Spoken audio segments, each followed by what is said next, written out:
So that's my idea of the patriarchy, which is a system of male dominance of society. Yeah, but that's not my sense of the patriarchy. So what's yours? Well, in what sense is our society male-dominated?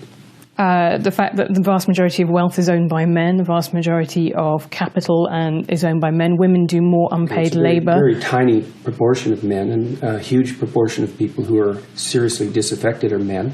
Most people in prison are men. Most people who are on the street are men. Most victims of violent crime are men. Most people who commit suicide are men. Most people who die in wars are men. People who do worse in school are men. It's like, where's the dominance here precisely? What you're doing is you're taking a tiny substrata of hyper-successful men and using that to represent the entire structure of Western society. There's nothing about that that's vaguely appropriate. But I could say equally well that most rape victims are women. Terrible things happen to people of both sexes. And you could say that with perfect utility, but that doesn't provide any evidence for the existence of a male-dominated patriarchy. Well, it just means that terrible things happen to both genders, which they certainly do. But there are almost no women who rape men, for example. So that is an asymmetry there in sexual violence. Well, yes, there's an asymmetry in all sorts of places, but that doesn't mean that Western culture is a male-dominated patriarchy. The fact that there are asymmetries has nothing to do with your basic argument. No, but you might This is a trope that people just accept. Western society is a male-dominated patriarchy. It's like, no, it's not. That's not true. And even if it has a patriarchal structure to some degree, the fundamental basis of that structure is not power, it's competence. That's why our society works. It's only when a structure degenerates into tyranny that the fundamental relationships between people become dependent on power.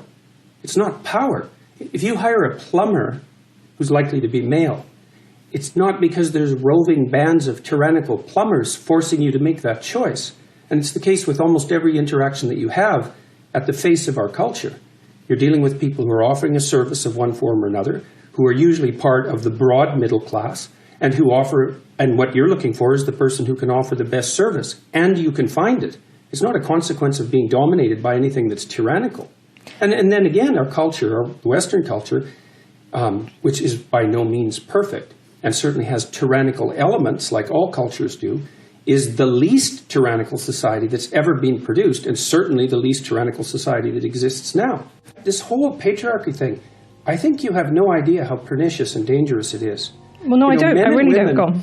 Throughout history have fundamentally cooperated to push back against the absolute catastrophe of existence. A terrible death rate, the probability of chronic starvation, early death, disease, the difficulty of raising children, with all the death that was associated with that. And to look backwards in time and say, well, basically what happened was men took the upper hand and persecuted women in this tyrannical patriarchy. It's absolutely dreadful misreading of history. It's a terrible thing to teach young women, and it's a horrible thing to inflict upon men.